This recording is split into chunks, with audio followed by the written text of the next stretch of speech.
Jai Hind, all my dear students. Today I will discuss pronoun practice 3. इसके पिछले parts में हम लोग जो है प्रोनाउन प्रैक्टिस 1 एंड प्रैक्टिस 2 कर लिए थे और आई होप कि आपने जो है उसमें ज़्यादा से ज़्यादा क्वेश्चन को समझ चुके होंगे। फिर भी यदि कोई डाउट है तो कमेंट बॉक्स में कमेंट कीजिएगा और मैं बहुत जल्दी ही आपका जो भी डाउट होगा उसको कमेंट सेक्शन में आपका जो है डाउट को क्लियर करेंगे। और हाँ, इस तरह से हम लोग जो है यूट्यूब के माध्यम से जो भी पढ़ रहे हैं तो इस ग्रुप को थोड़ा बड़ा करने से हमें भी प्रोत्साहन मिलता है और जो आपका प्यार जो विश्वास है वो दिखता है कि नहीं, लड़के विश्वास कर रहे हैं, जो विश्वास कायम है उसे बना रहे। तो उस ग्रुप को थोड़ा बड़ा कीजिए, इसमें आप लोग की सबसे बड़ी भूमिका होनी चाहिए। वीडियो को देखने के बाद आप खुद सब्सक्राइब कीजिए और शेयर कीजिए अपने जो है स्टडी ग्रुप जो भी है उसमें, ताकि जो है ज़्यादा से ज़्यादा लड़का जुड़े और इस फैमिली का थोड़ा विस्तार हो, ताकि हम भी प्रोत्साहित होकर नेक्स्ट वीडियो जो है पर डे उसमें पोस्ट करता रहूँ।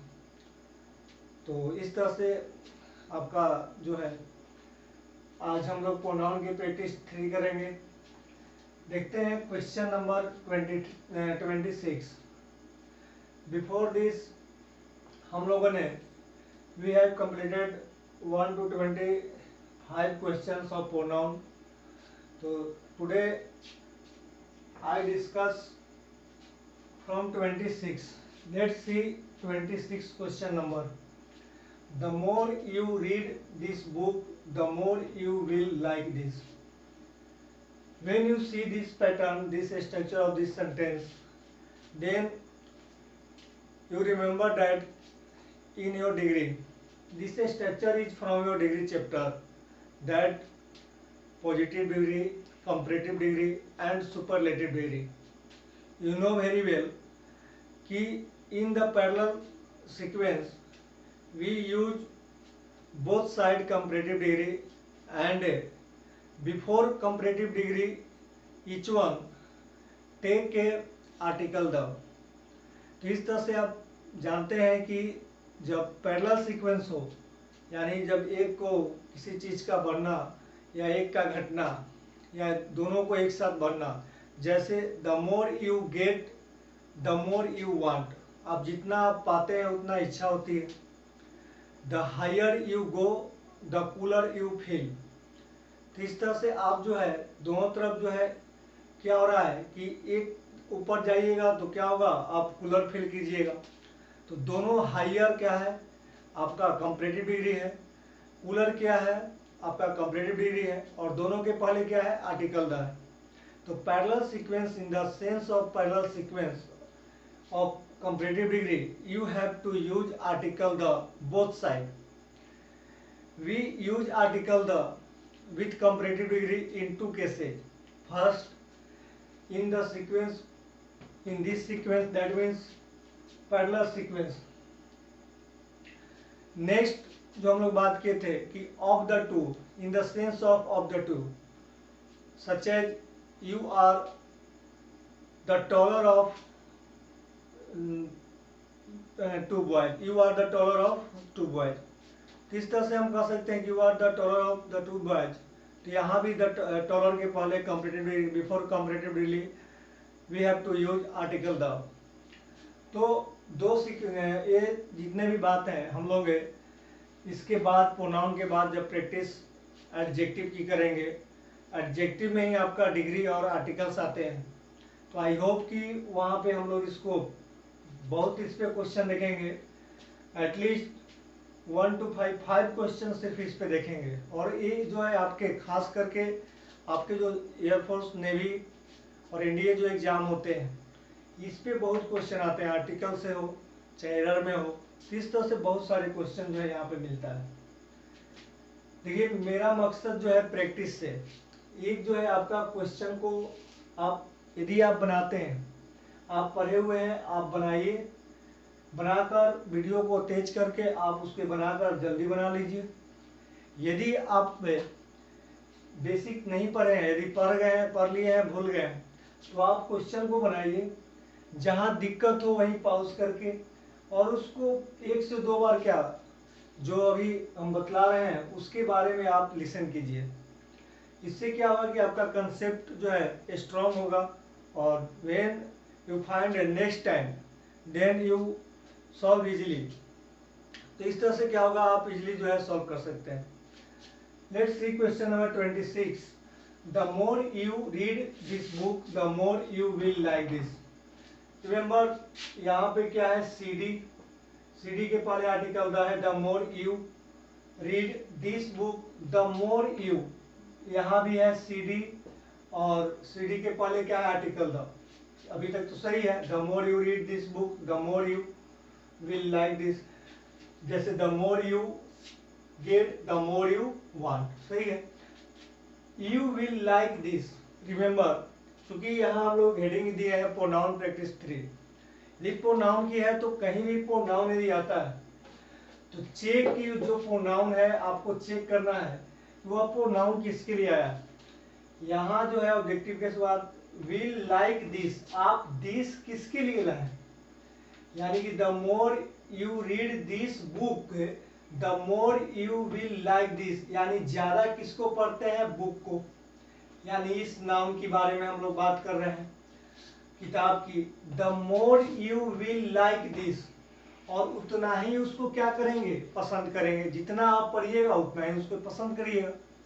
अब बात करते हैं कि लाइक दिस, यानी नाउन के बदले में हमारा दिस आया। Remember this is demonstrative pronoun, और यहाँ पे डेमोन्स्ट्रेटिव प्रोनाउन की आपके नेसेसरी नहीं है, क्योंकि लाइक जो है वर्ब है, और यू नो दैट कि book is your non living things, book is your non living things, और नॉन लिविंग थिंग का आपका जो ऑब्जेक्टिव केस होता है वह इट होता है, सब्जेक्टिव केस क्या होता है, इट होता है, पॉजेसिव केस क्या होता है, इट्स होता है।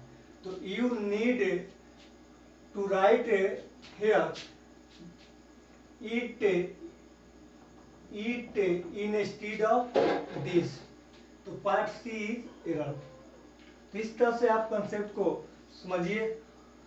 आपका 26 का सी विल लाइक इट हो जाएगा। Next question number 27।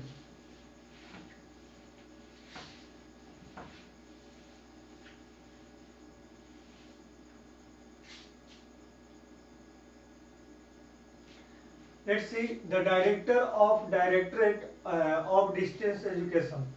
Director of directorate जो डिस्टेंस एजुकेशन कॉलेज वगैरह होते हैं उसके जो डायरेक्टर की बात कर रहे हैं हम लोग।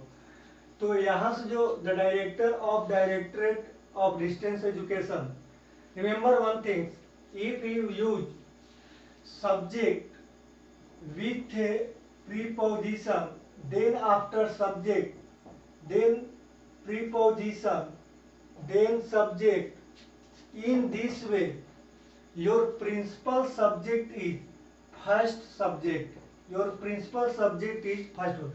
That means before first preposition used subject considered your principal subject, before first preposition used subject considered your first subject। जैसे आप किसी भी सेंटेंस को इसको जो है हम लोग डिटेल में generally syntax subject verb agreement में पढ़ेंगे। जैसे यहाँ जो है director of the directorate of distance education, यहाँ तक आपका जो है ये क्या है, ये सारा का सारा क्या है, सब्जेक्ट है, ये सब्जेक्ट। अब इसके अकॉर्डिंग वर्ब चाहिए, तो वर्ब किसके अकॉर्डिंग, तो प्रीपोजिशन कहाँ है, यहाँ, और फर्स्ट प्रीपोजिशन के पहले जो डायरेक्टर है वो आपका मेन सब्जेक्ट गिवन दिए। इस तरह से it's consent given it's consent to join the meeting. Remember one thing कि आपका जो यहाँ पे है गिवन इट्स कंसेंट, यहाँ गिवन ना होकर आप पे गिव कर दीजिए, सही है, गिव मिस पे राइटिंग है, give it's consent to join the meeting. अब ध्यान दीजिए गिव इट्स कंसेंट, अब यहाँ जो इट्स आया है किसके लिए है? यदि कोई pronoun, first you keep in your mind that if any pronouns comes in the sentence then you check this pronoun comes, यदि यह प्रोनाउन आता है तो किसके लिए आता है? तो अपने पीछे वाले सब्जेक्ट, तो इट्स कंसेंट किसका? तो सब्जेक्ट का। सब्जेक्ट मेन कौन है आपका? The director. चूंकि द डायरेक्टर जो है आपका कौन जेंडर है? कॉमन जेंडर है। और यू नो कॉमन जेंडर का यदि आपका जो है मेल और फीमेल ये नहीं पता हो कि मेल है कि फीमेल, तो इसके लिए हम सिंगुलर के केस में मेल जेंडर के प्रोनाउन को प्रीफर करते हैं। यानी कि द डायरेक्टर है आपके कॉमन जेंडर है, और इसके लिए यदि प्रोनाउन आएगा, क्योंकि यह ना तो पता चल रहा है मेल है कि फीमेल, तो इसलिए हम इस केस में अकॉर्डिंग टू रूल हम लोग जो है मेल जेंडर को प्रीफर करते हैं। और इसी कारण जो है इट्स ना होकर आपका मेल मतलब मैस्कुलिन जेंडर का आपका पॉजेसिव केस, यानी ही का पॉजेसिव केस क्या होता है? हिज। तो इट्स ना होकर क्या होगा? His consent. तो इस तरह से आपका सही हो जाएगा। पार्ट बी क्या है? गलत। And the director of directorate of distance education gave his consent to join the meeting. Next question number 28.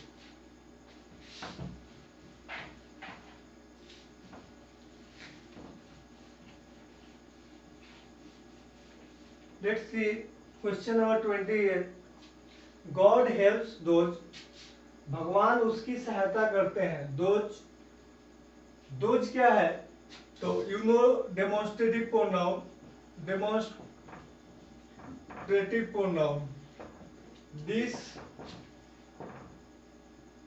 क्या है? और these, that और those, ये जो है आपका सिंगुलर है, दिस सिंगुलर है, दैट भी सिंगुलर है। ए आपका जो है प्लूरल है दीज, और दोज भी क्या है? प्लूरल है। ए आपका ये कंडीशन है। दिस नियर के लिए होता है, दीज नियर के लिए होता है, सिंगुलर के लिए, प्लूरल के लिए। ये जो है आपका ए, ये नियर के लिए हो जाएगा दोनों, और ये जो है आपका फार यानी दूर के लिए होता है। इस तरह से हम लोग देखते हैं गॉड हेल्प्स दोज, भगवान उसकी सहायता करते हैं। दोज ये क्या है? प्लूरल। हु हेल्प्स देमसेल्व्स, जो क्या करता है? खुद की सहायता करता है। जो खुद की सहायता है, जो खुद पे विश्वास करता है, भगवान उसकी सहायता करते हैं। रिमेंबर वन थिंग्स कि when you use relative pronoun then before relative pronoun exist antecedent, that means your structure is antecedent। इसके बाद यदि कोई वर्ब हो, देखिए यदि रिलेटिव प्रोनाउन कोई भी हो, आपका हु, विच, हुम, हुज, दैट, एज, कुछ भी हो, व्हाट, यदि रिलेटिव प्रोनाउन के पहले एंटीसीडेंट हो, एंटीसीडेंट मतलब होता है सब्जेक्ट, और सब्जेक्ट कौन होता है? या तो कोई नाउन होगा या प्रोनाउन। तो रिलेटिव प्रोनाउन के बाद जो आपके वर्ब होते हैं इस सब्जेक्ट के अकॉर्डिंग फॉलोड किए जाते हैं। यानी एंटीसीडेंट का सब्जेक्ट यदि सिंगुलर है तो योर आफ्टर रिलेटिव प्रोनाउन का जो वर्ब होगा वो भी क्या होगा? सिंगुलर होगा। यदि आपका रिलेटिव प्रोनाउन के पहले जो आपके एंटीसीडेंट है वह यदि प्लूरल है तो आफ्टर रिलेटिव प्रोनाउन के जो वर्ब होंगे वो भी क्या होंगे? प्लूरल होंगे। इस पॉइंट पे आपके जो है एग्जाम में बहुत क्वेश्चन आते हैं। तो ये प्लूरल है तो हु के बाद आपके ये जो वर्ब है आपके ये क्या हो गया? सब्जेक्ट प्रोनाउन क्या है? प्लूरल। इसलिए वर्ब क्या होना चाहिए, प्लूरल। और यू नो दैट कि generally that means 90%, above 90%, your verb exist in plural form, or we make the plural form of verb by adding s और es। s और es जोड़ कर उसे plural बनाते हैं। जैसे मान लीजिए हमने बोला गो, तो गो क्या है, प्लूरल है, लेकिन गोज कर दिए तो क्या हो गया, सिंगुलर हो गया। इस तरह से हमारा मान लीजिए कम, तो कम क्या है आपका, प्लूरल है। कम्स क्या हो गया, कम्स आपका, कम्स जो है आपका सिंगुलर हो गया। यानी वर्ब में जब एस से एस जोड़ते हैं तो क्या होता है, आपका सिंगुलर बनता है। बट वही सेम है, विपरीत है कि आपका नाउन जो है, जैसे मान लीजिए हमने बोला डायरेक्टर, तो डायरेक्टर क्या है, सिंगुलर, यदि एस लगा दिए तो प्लूरल। इस तरह से आपके जो है सारे सब्जेक्ट एग्रीमेंट में डिटेल्स में होंगे। तो God help those who help, helps ना होगा क्योंकि प्लूरल करना है तो ये गलत हो जाएगा, यहाँ पे आपको हेल्प करना पड़ेगा, सही हो जाएगा, God help those who help themselves. इस तरह से आपका बी पार्ट में एरर है। Next question number 29।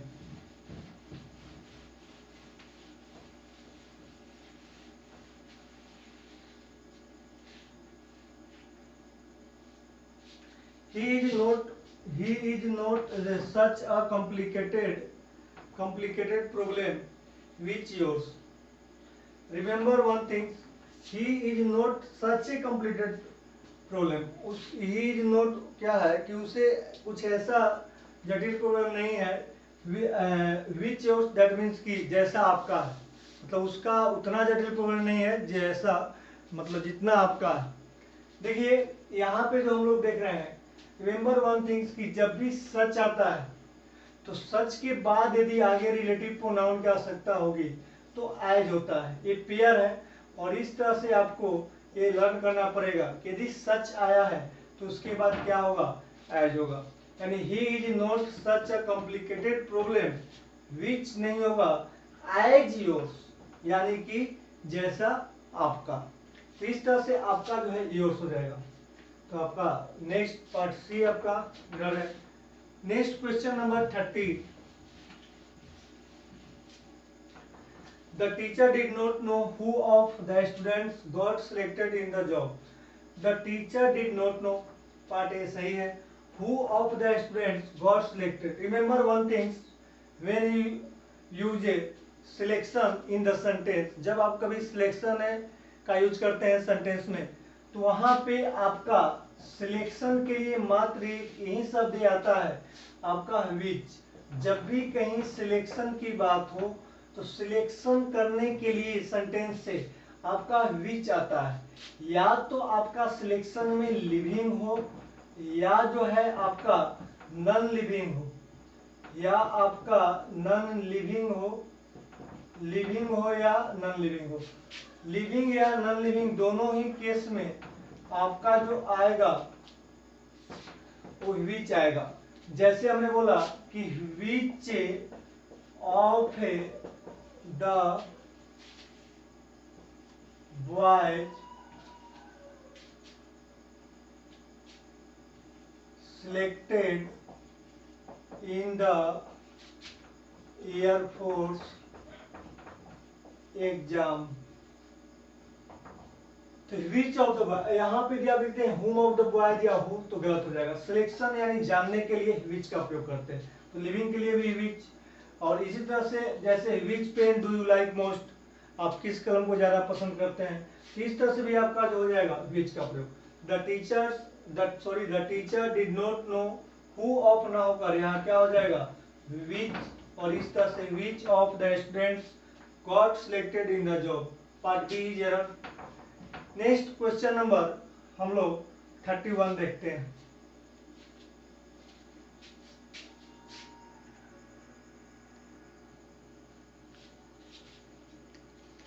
Let's see next question, question number 31। Anybody can get their health checked up in a hospital। देखिए anybody, you know that if you read a pronoun chapters, all basic parts, then you know that कि anybody, जिसके अंत में बडी हो, one हो, thing हो, these all are indefinite pronouns. That means anybody, somebody, nobody, everybody, somebody, anyone, someone, no one, everything, something, nothing. ये सारे जो होते हैं इंडिफिनिट प्रोनाउन होते हैं।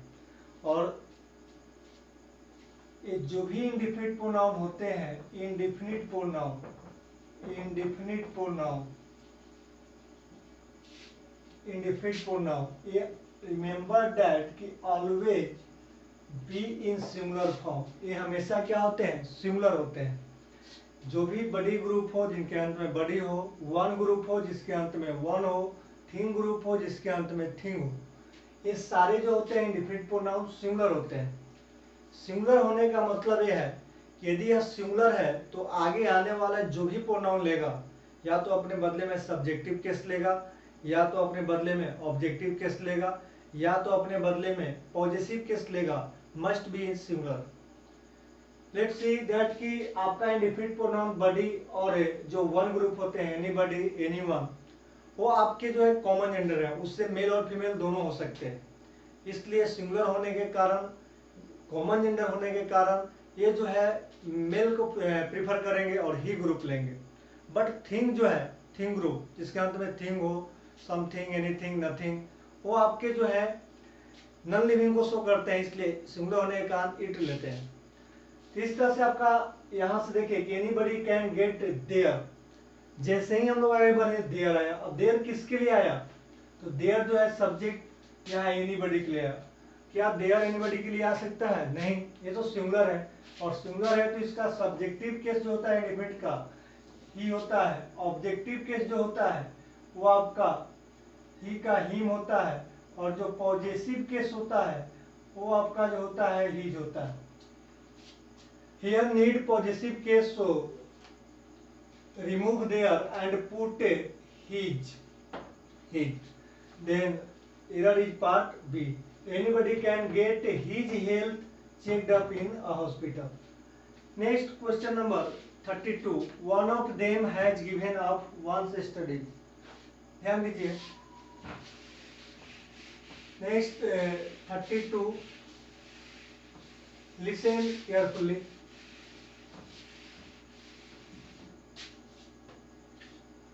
बात करते हैं वन ऑफ देम। ये आप जानते भी हैं कि जो भी हो, ईच हो, पहले ही बात बतलाया सब, ईच एवरी पीछे वाले क्वेश्चन में आए हैं। आइदर, नाइदर जो भी होते हैं, either, neither, neither, one, anyone, ये सब के बाद यदि ऑफ लगा हो तो नाउन क्या होते हैं?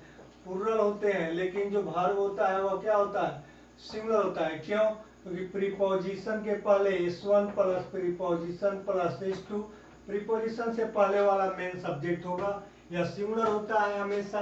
जब ये सिंगुलर होता है तो आपका वर्ब सिंगुलर होगा। इतना तो आप पहले से जानते हैं।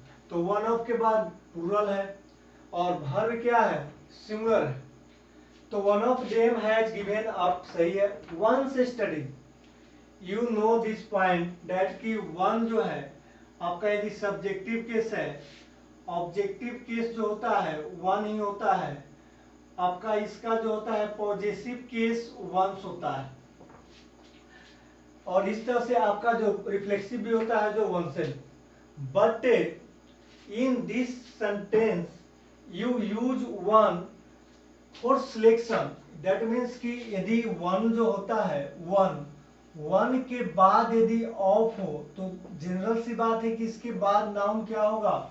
इसके बाद जो नाउन होंगे वह प्लूरल होंगे।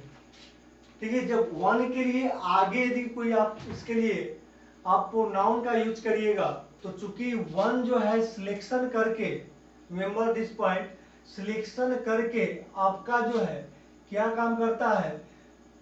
सिलेक्शन करके आपका कॉमन जेंडर का काम करता है। और चूंकि सिंगुलर है इसलिए क्या लेगा? ही ग्रुप। सब्जेक्टिव ऑब्जेक्टिव क्या लेगा? हिम लेगा। और पॉजेसिव क्या लेगा? हिज लेगा। Remember this point. वन चूंकि अपना पॉजेसिव केस वंस है, बट यदि वन के बाद ऑफ हो और उसके बाद नाउन प्लूरल हो तो in this structure you have to take he group यानी he group pronoun. He group pronoun का मतलब है सब्जेक्टिव ही, ऑब्जेक्टिव हिम और पॉजेसिव इज। अब देखिए यहाँ पे जैसे हम लोग के पास इस सेंटेंस रहता वन शुड रेस्पेक्ट, यदि हम यहाँ लिख देते आवर, या हम लिख देते यहाँ पे his country, one should respect his country. क्या सही है? गलत है, क्योंकि वन यहाँ पे सब्जेक्ट है, उसके बाद मॉडल वर्ब के रूप में है, तो यहाँ कोई नहीं, यहाँ तो हीज नहीं होगा, क्या होगा? वंस हो जाएगा। यानी one should respect one's country. But in this sentence after one comes preposition, then after noun plural, then after verb singular, then you have to use he group pronoun। यानी यहाँ पे जो आपका गिवन ऑफ वंस है, once न होकर क्या हो जाएगा? हीज हो जाएगा। और पार्ट सी एरर। इस तरह से क्वेश्चन नंबर 33, लेट्स सी 33।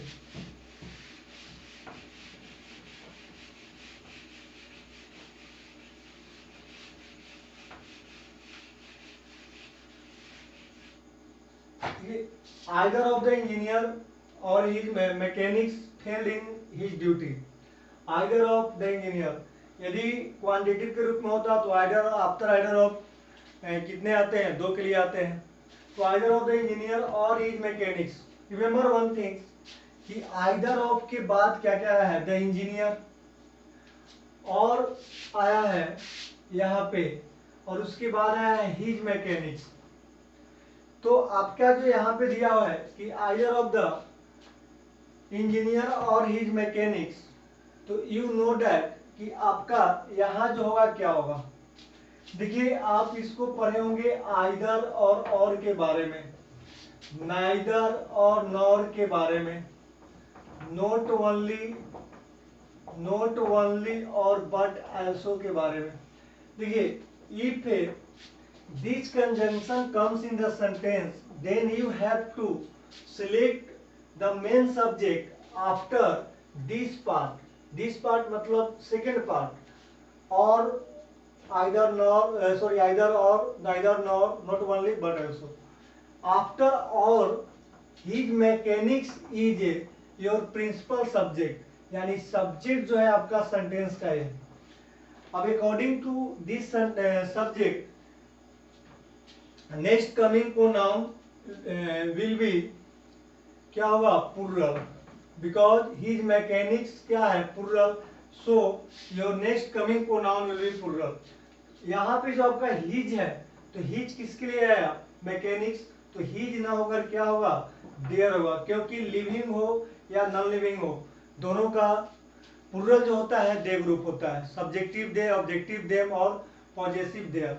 इस तरह से आपका आइदर ऑफ द इंजीनियर और his mechanics failed in their duty इस तरह से हो जाएगा। Part C next 34।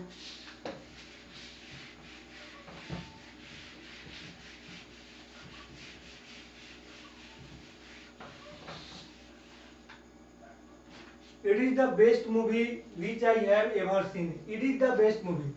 Remember one thing, you know that कि relative pronoun that is used in flowing cases। इस तरह से आपका जो है निम्नलिखित केसेज यूज करते हैं। जैसे हम लोग बात किए थे living plus non living. In this case you have to use relative pronoun that. इस सारे के साथ दैट का यूज होता है।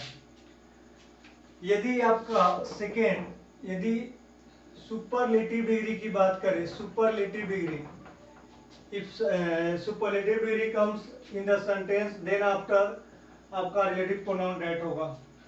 नेक्स्ट यदि बात करें हम लोग interrogative sentence, after interrogative sentence relative pronoun that is used. और सम वर्ड्स जो थे, यानी सम वर्ड्स बोलिए, क्योंकि उसमें सम वर्ड्स जिसके बाद आपका रिलेटिव प्रोनाउन आते हैं, जैसे आपके नन हो गए, आपके ओनली हो गया, द सेम हुआ, ये सब क्वांटिटिव है। ऑल हुआ, नथिंग, नथिंग, एनीथिंग, ये सब जो भी है, यदि ये सेंटेंस में दिखते हैं तो उसके बाद you have to use relative pronoun that. It is the best यहाँ जो है सुपरलेटिव डिग्री है। जैसे ही सुपरलेटिव डिग्री मिले then after you check your relative pronoun must be that, which नहीं होगा, क्या होगा, दैट होगा। Part B error. Next question number 35। Every citizen of the country have to understand their responsibility.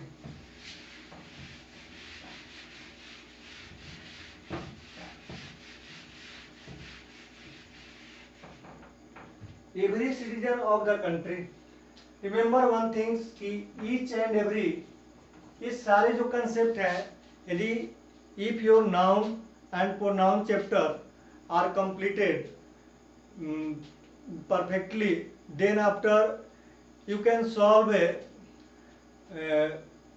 most of the question of subject verb agreement, because subject verb agreement based on your noun pronoun chapter, because subject is your noun or pronoun. So in subject verb agreement chapter you need your noun or pronoun concept must be clear. So I suggest to you that ki your noun and pronoun chapter must be clear with concept, so that your next coming chapter, that means your adjective subject verb agreement must be clear after practice. यदि practice के बाद हो तो ये आपका clear होना चाहिए। तो आई होप कि आप जनरली वही स्टूडेंट्स जो है इसको ज़्यादा बेहतर समझेंगे जो बेसिक पढ़े होंगे। यदि बिल्कुल न्यू स्टूडेंट्स होंगे तो उनको समझ में उतना नहीं आएगा, but try to understand this all concept by question. इस तरह से आप क्वेश्चन से आप कंसेप्ट को समझिए, और एक बार जब बेसिक हो जाए तो आप क्वेश्चन को प्रैक्टिस कीजिए। आप जितने भी अभी क्वेश्चन किए प्रोनाउन का 35 और नेक्स्ट, तो आप 40 या जो 40 क्वेश्चन कर लेते हैं प्रोनाउन, आप 200 भी क्वेश्चन इस पे आप बना सकते हैं, क्योंकि सारे कंसेप्ट आपके क्या हो गए, क्लियर हो गए। यदि प्रत्येक क्वेश्चन का यदि कंसेप्ट आपके क्लियर है तो आप 200, 300, 400 कोई भी बुक हो, यानी कि इंग्लिश का कोई भी बुक आप इजी वे में बना सकते हैं। इंडियन एयरफोर्स ने नहीं, बैंक, एसएससी, किसी का भी आप 90% जो है आप क्वेश्चन इजी वे में सॉल्व कर सकते हैं। I granted to you, but your concept should be clear. Your concept जो होता है क्लियर, क्वेश्चन नहीं कंसेप्ट। तो इस तरह से हम देखते हैं क्वेश्चन नंबर 35। देखिए ईच एवरी, ये जो वर्ड है ये चूंकि सिंगुलर है, ईच एवरी जो है सेंटेंस में जब भी आते हैं, चाहे तो एडजेक्टिव बन के है, एडजेक्टिव भी होते हैं और प्रोनाउन भी होते हैं। प्रोनाउन होंगे तो सब्जेक्ट का रोल करेंगे, और यदि एडजेक्टिव होंगे तो उसका नाउन के पहले होगा। जैसे हमने ईच पेन लिखा, तो इस ईच के बाद जो नाउन होंगे, यानी नाउन क्या होंगे, ईच के बाद सिंगुलर होने के कारण इसके बाद यदि नाउन है तो भी सिंगुलर होगा, और वर्ब जो होगा वो भी क्या होगा, सिंगुलर होगा। यदि ईच पेन इस तरह से हो कि ईच पेन एंड करके हो, यदि ईच मान लीजिए ईच फिर नाउन हो, each book, in this case ये भी सिंगुलर है, ये भी सिंगुलर है। सिंगुलरिटी होने के कारण ये जो पूरे सब्जेक्ट, ओवरऑल जो सब्जेक्ट बनते हैं ये भी सिंगुलर हो जाते हैं, और जो आपके जो वर्ब होंगे, verb will be in singular form. तो इस तरह से सिंगुलर हो जाते हैं। रिमेंबर दिस पॉइंट कि ईच यदि सेंटेंस को टच कर देना तो वहां पे आपके उसके साथ जो नाउन होंगे वो भी सिंगुलर होंगे, then after verb will be singular. या तो ईच एंड से जुड़कर दो बार भी आते हैं, इन दिस केस भी आपका जो है सब्जेक्ट सिंगुलर होंगे। यदि आप ईच के बाद ऑफ वाले जो केस देखे थे, चूंकि सिलेक्शन, यदि ईच ऑफ हो, एनी ऑफ हो, नाइदर ऑफ हो, नन ऑफ हो, वन ऑफ हो, ये सारे केस में ऑफ के बाद आपके जो नाउन होते हैं प्लूरल, इसको हम लोग डिटेल से क्लासरूम में भी देखे थे कि क्यों होते हैं। सिलेक्शन के लिए बहुतों में से एक करते हैं, और ये चूंकि ये सिंगुलर होते हैं इसीलिए वर्ब क्या हो जाते हैं, सिंगुलर हो जाते हैं। आई होप इस कंसेप्ट को आप समझ गए होंगे। Every citizen of the country have, जैसे ही हमने देखा यहाँ आपका सब्जेक्ट क्या है, तो आपका प्रीपोजिशन से पहले, प्रीपोजिशन के पहले एवरी सिटीजन ये क्या है, सिंगुलर, आपका यहाँ हैव ना होगा, क्या होगा, हैज। पार्ट बी आपका गलत है, बट नेक्स्ट आगे जब प्रोसीड करते हैं फिर लिखा है their responsibility to understand their responsibility. Their किसके लिए है, मेन सब्जेक्ट है आपका एवरी सिटीजन, यहाँ भी गलती है, यहाँ भी क्या होगा, देयर ना होकर आपका, चूंकि कॉमन जेंडर होते हैं सब, तो इसलिए ही ग्रुप को फॉरवर्ड करते हैं, तो ही यहाँ पे ही हो जाएगा क्योंकि नाउन के पहले पॉजिटिव केस, तो ही रेस्पॉन्सिबिलिटी। अब देखिए बी पार्ट भी एरर है, सी पार्ट भी एरर है, इसलिए दिए हैं question. In this case you have to prefer B part, जो फर्स्ट प्योरिटी जो हम लोग देते हैं पहले वाले पार्ट होते हैं, ये भी गलत है, बी भी गलत है, तो ये पार्ट आपका आंसर होगा, तो your answer will be part B. इस तरह से आप क्वेश्चन 35 हुआ। Next question 36।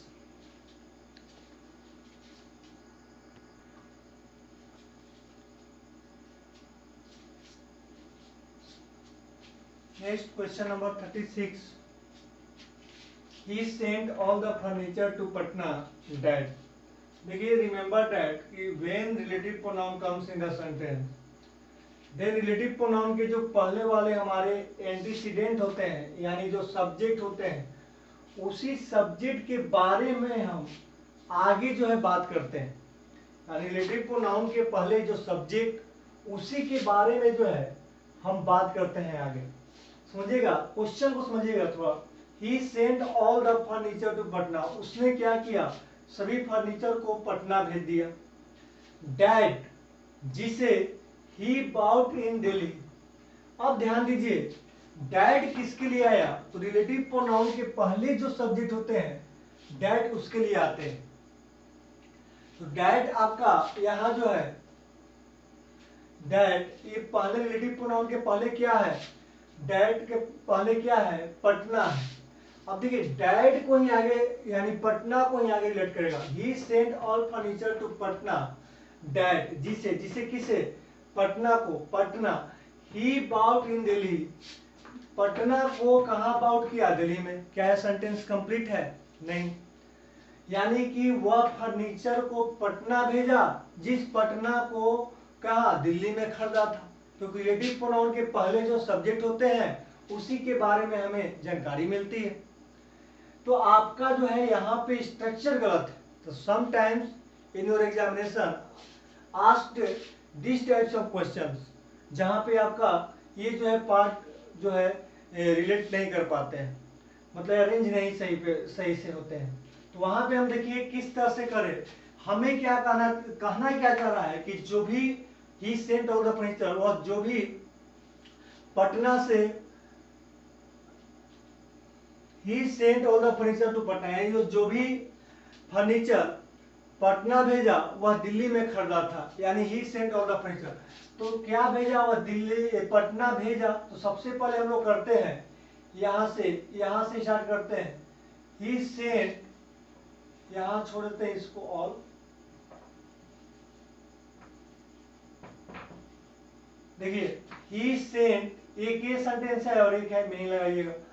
He sent to Patna, पहले हम इसको लिख लेते हैं। ही सेंट टू पटना, क्या भेजा Patna, all the furniture, all the furniture that he bought in Delhi. देखिए इस सेंटेंस को पढ़िए, जो आपका दिया हुआ गिवन सेंटेंस है ये सेंटेंस दिया हुआ है। He sent all the furniture to Patna, पटना को कहा कि आप दिल्ली में खरीदा था। ये पढ़िए, he sent to Patna all the furniture that he bought in Delhi. वह जो है पटना भेजा क्या, ऑल द फर्नीचर, जिसे किसे, फर्नीचर को, ही बाउट इन दिल्ली। तो इस तरह से क्वेश्चन आपका सही हो जाएगा। यानी क्वेश्चन जो एरर है ये पार्ट में है, आपके अरेंजमेंट सही नहीं थे। Next question number 37। The poor man poison him and he own children. Remember one thing, reflexive pronoun, जो आपको रिफ्लेक्सिव प्रोनाउन होते हैं वह रिफ्लेक्सिव प्रोनाउन सब्जेक्ट और ऑब्जेक्ट इक्वल होने पर वह ऑब्जेक्ट के बदले में आते हैं। जैसे हमने पहले ही बताया कि आई रीड मी, क्या मुझे पढ़ता हूं, मैं मुझे पढ़ता हूं, क्या यह सेंटेंस सही है? गलत है। बट आपका इस तरह से लिखते हैं आई रीड माई सेल्फ, ये सही है। यानी in the case of subject और object, subject and object are equal, then you have to use reflexive pronoun instead of object, और ये जो होगा आपका सही हो जाएगा। समझिए यहाँ पे the poor man poison him, poor man किसे पॉइजन, यानी पुअर मैन सब्जेक्ट है और सब्जेक्ट क्या है आपका मेल है, सिंगुलर है, तो इस तरह से ही ग्रुप आएगा। The poor man poison him, क्या वह खुद पुअर मैन पॉइजन हिम, मतलब पुअर मैन उसे मतलब पुअर मैन उसे क्या किया, जहर दिया एंड ही ओन चिल्ड्रन, और वो अपने बच्चे को, मतलब खुद को कहना जाता है। The poor man poison him नहीं, पुअर मैन खुद नहीं, खुद को जो है जहर लिया, तो हिम ना होकर क्या हो जाएगा, हिम सेल्फ होगा, क्योंकि इसी के बारे में, द पुअर मैन के बारे में ही है, और दोनों सेम है। जब सेम है तो आपका यहाँ रिफ्लेक्सिव प्रोनाउन है, जैसे इस तरह हम देखो। नेक्स्ट क्वेश्चन है 38, this man whom I thought was mad spoke quite sensibly. Let's see.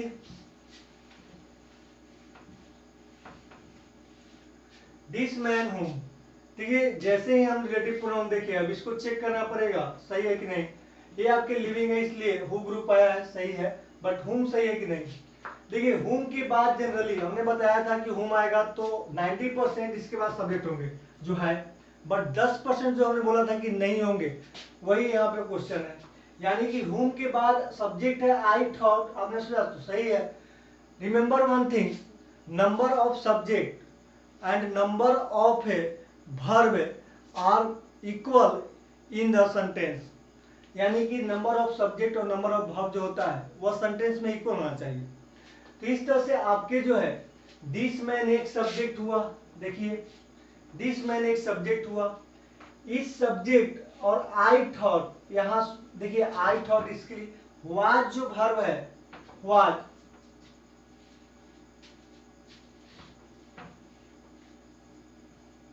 ये सब्जेक्ट हुआ, ये जो आपका है रिलेटिव प्रोनाउन है। दिस मैन हुम आई थॉट वाज, ये आपका वर्ब कहाँ का है, चेक कीजिए। तो वर्ब एक पहले यहाँ है, मैं स्पोक वर्ब जो है यहाँ है। अब देखिए सब्जेक्ट कितने हैं, तो सब्जेक्ट ये हुए, सब्जेक्ट प्लस वर्ब, ये तो दिया हुआ है, ये कंप्लीट है। तो सब्जेक्ट, इस सब्जेक्ट को वर्ब चाहिए, तो इस सब्जेक्ट के लिए वर्ब ये हो गया, मान लीजिए सब्जेक्ट S1 तो वर्ब 1। अब जो आपका बच गया ये वर्ब, ये एक्स्ट्रा, ये किसके लिए है, तो इस केस में जब वर्ब एक्स्ट्रा हो जाए तो उस केस में हमको जो रिलेटिव प्रोनाउन की सहायता लेनी पड़ती है। यानी क्या होगा, दिस मैन हुम आई थॉट, आई थॉट जो है आपका, आई थॉट ये जो है एडिशनल इंफॉर्मेशन है, एडिशनल इंफॉर्मेशन, एडिशनल इंफॉर्मेशन। जब भी छोटे मोटे जो होंगे एडिशनल इंफॉर्मेशन उसके बाद वर्ब होगा, तो आप सोचिएगा वहां डायरेक्ट की जो यहाँ जो होंगे हु आएंगे, हुम नहीं आएंगे। अब जो है एडिशनल इंफॉर्मेशन, इसको थोड़ा सा इग्नोर करके देखिए, दिस मैन हुम ना करके हु कीजिए, this man who was mad spoke quite sensibly, this man वह व्यक्ति जो क्या था, पागल था, स्पोक क्वाइट सेंसिबली, जो कैसे बोला, सेंसिबली बोला। तो इस तरह से आपका है, और बीच में क्या है, आई थॉट, मैं सोचा, एडिशनल इंफॉर्मेशन है तो कंप्लीट है खुद को। तो इस तरह से आप जो है यहाँ हुम ना होकर क्या होगा, हु हो जाएगा, पार्ट ए। यानी हमने देखा था कि हु के बाद जनरली सब्जेक्टिव कैसे हु, इसके बाद आपका जो है वर्ब चाहिए, लेकिन यहाँ आई थॉट है, यानी एक एक्स्ट्रा जो है इंफॉर्मेशन, इस तरह से कंप्लीट हुआ। Next mind family, mind family जो है, देखिए माइंड फैमिली, आप माइंड क्या है, तो माइंड आपका जो है पॉजेसिव प्रोनाउन है, माइंड जो है पॉजेसिव प्रोनाउन, और पॉजेसिव प्रोनाउन जो होते हैं, पॉजेसिव प्रोनाउन इक्वल टू होते हैं पॉजेसिव एडजेक्टिव प्लस नाउन के। इसमें नाउन हमेशा रहता है, यानी माइन क्या है, माई प्लस नाउन। जब माइन है तो फिर इसके बाद फैमिली है नाउन। तो ऑलवेज रिमेंबर दैट कि after possessive pronoun never use noun. Possessive pronoun की प्लस नाउन कभी संभव ही नहीं है। जब देखिए वही गलती कर दीजिए, ज्यादा नहीं सोचिए। बट यही चीज हमने देखा था कि पॉजेसिव एडजेक्टिव हो तो नाउन 100% चाहिए, यानी पॉजेसिव प्रोनाउन के बाद नाउन है तो वहां गलत है, और पॉजेसिव एडजेक्टिव के बाद नाउन नहीं है तब गलत है। नाउन होना चाहिए या नहीं होना चाहिए। जैसे माई लिख के छोड़ा हुआ है, गलत है, माई पेन होगा। यदि माइन लिखा हुआ है और पेन लिख दिया तो ये गलत है, सिर्फ माइन होगा। यहाँ पर जो हम लोग देख रहे हैं कि आगे कोई रिपीट नहीं किया है, तो फैमिली देख लीजिए, तो माई ना होकर इसको, ये नाउन है, इसको पॉजेसिव चाहिए तो माई कर दीजिए। माई फैमिली है 6 पर्सन इन हाउस, और इस तरह से आपका ए पार्ट गलत है। It is you, it is के बाद हमने देखा था कि बी वर्ब के बाद आपका सब्जेक्टिव कैसे होता है। यू एंड मी ना होगा, क्या होगा, I. Who have not learn my lesson, तो इस तरह से पार्ट क्या है, ये गलत, आई हो जाएगा। इट इज के बाद सब्जेक्टिव केस। आई होप कि now your 40 questions completed on based on your web pronoun errors. तो इस तरह से आपके कंसेप्ट होना चाहिए। नेक्स्ट वीडियो जो आपका होगा फिल इन द ब्लैंक्स होंगे प्रोनाउन के, और देन आफ्टर जो है हम लोग कुछ वोकैब करेंगे, क्योंकि वोकैब बहुत जरूरी है, और विदाउट वोकैब जो है इंग्लिश की कल्पना भी नहीं की सकती, मीनिंग बहुत जरूरी है। तो वोकैब को हम लोग सही तरीके से देखेंगे, आखिर किस वे में वोकैब को याद करना है, सारे हम लोग ट्रिक के साथ पढ़ेंगे। Next video fill in the blanks के बाद हम लोग वोकैब करेंगे, और इसे पढ़िए। जो भी दिक्कत हो, कंसेप्ट क्लियर होना चाहिए। दिक्कत हो कमेंट कीजिए, व्हाट्सएप कीजिए, टेलीग्राम पे कीजिए, ग्रुप में कीजिए, जितने भी ग्रुप हैं। बट हाँ, याद रखिए आप लोग को लाइक, शेयर, सब्सक्राइब और बेल आइकन को इसलिए प्रेस कीजिएगा, सो डैट आपका जैसे ही वीडियो आए आप तुरंत देख लीजिए। आपकी पढ़ाई जो है कंटिन्यू होनी चाहिए, क्योंकि जो लॉकडाउन के बाद जो आपके एग्जाम होंगे उसके लिए फिर टाइम नहीं मिल पाएंगे। तो वही लड़के सफल होंगे जो अभी पढ़ाई कंटिन्यू किए होंगे, और जो बैठे होंगे, क्योंकि कंपटीशन है, लाखों में उसे क्या चाहिए, सैकड़ा चाहिए। जब सैकड़ा चाहिए तो आप उसके लिए मेहनत कीजिए। तो thanks all of you, take care.